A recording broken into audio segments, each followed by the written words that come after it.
Отношения между Москвой и Грозным в последние дни обострились. Раздаются взаимные обвинения. Россия и Чечня грозятся отказаться от достигнутых договоренностей по транзиту каспийской нефти через чеченскую территорию. Накануне Чечня обвинила Москву в том, что Минфин России не выполнил поручение президента Ельцина о перечислении бюджетных средств Чечне для выплаты зарплаты учителям и врачам. Первый вице-премьер Чечни Мавлади Удугов заявил, что пока средства не будут получены, не может быть и речи о восстановлении нефтепровода. Министерство финансов России эти утверждения опровергает. Ситуация особенно обострилась после того, как пришло сообщение о подрыве грузовика с российскими строителями в Чечне у границы с Дагестаном. Борис Немцов отреагировал на эту информацию жестким заявлением. Москва разорвет нефтяное соглашение с Чечней, если не будет обеспечена надежная охрана российских строителей. Но наиболее острую реакцию Москвы вызвали заявления вице-президента Чечни Вахи Арсанова. На днях он сообщил о возбуждении уголовного дела против российского руководства. По словам Арсанова, Россия развязала в республике геноцид чеченского народа. Виновные в этом будут расстреляны, сказал Арсанов. Российское правительство выступило с заявлением, в котором потребовало от руководства Чечни официально опровергнуть высказывания Арсанова до того, как возобновится следующий раунд переговоров по подготовке широкомасштабного договора между Россией и Чечней. А эти переговоры намечены на 13 сентября.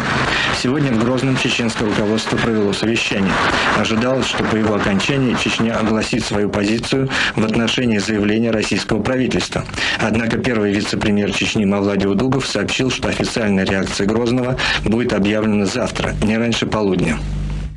Сегодня генеральный прокурор Юрий Скуратов заявил журналистам, что его ведомство не намерено прекращать уголовное дело, заведенное по факту публичного расстрела, совершенного неделю назад в Грозном.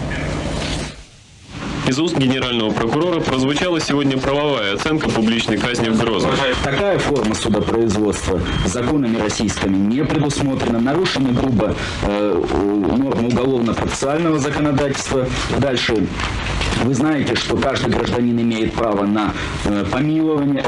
Этим правом они не воспользовались. Все это, по словам Юрия Скуратова, поставило Генпрокуратуру перед необходимостью возбудить уголовное дело по факту казни. Генеральный прокурор подтвердил сегодня высказывания других российских официальных лиц о том, что Федерация пока не имеет средств воздействия на систему чеченского правосудия и фактически признал, что республика находится вне правового пространства России. В основном из-за того, что на ее территории ликвидированы органы прокуратуры и судопроизводства Федерации. Тем не менее, Чечня – часть российского государства, и Генеральная прокуратура делает все возможное, чтобы вместе с уже существующими ведомствами республики найти компромисс по уголовно-процессуальному законодательству и строительству всей системы правосудия. Юрий Скуратов сообщил, что им и его коллегами был подготовлен проект соглашения о взаимодействии с прокуратурой Чеченской Республики по расследованию конкретных уголовных дел. Наш вариант мы направили.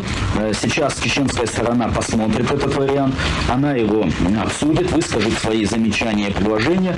Мы, значит, их учтем. После этого встретимся, и я планирую все же подписать такое соглашение о взаимодействии. Естественно, что это взаимодействие будет строго соответствовать российскому законодательству по информации. Сегодня утром в Ингушетии похищены двое сотрудников ФСБ республики, причем один из них начальник управления Федеральной службы безопасности по республике Ингушетия. Он и его помощник были захвачены и увезены в неизвестном направлении. Сегодня примерно в 7:15 утра начальник управления Федеральной службы безопасности по республике Ингушетия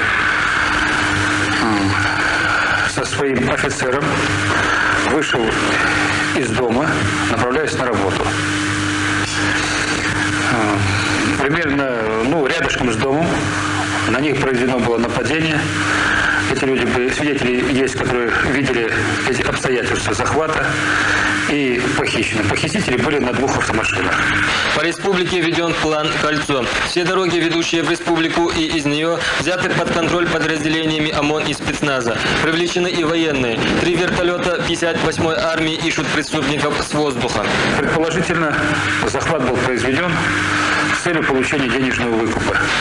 Что касается существования списка лиц, якобы подлежащих похищению, в Министерстве внутренних дел Республики Ингушетия эту информацию опровергли. Нет никакого списка, соответственно, и распространять нечего, заявил министр внутренних дел Республики Дауд Коригов. Розыск захваченных сегодня в Ингушетии сотрудников ФСБ пока не дал результатов. Об этом агентству «Интерфакс» сообщил пресс-секретарь президента республики Монолис Чахкиев. Он опроверг также информацию о том, что преступники – граждане Ингушетии и что их имена установлены.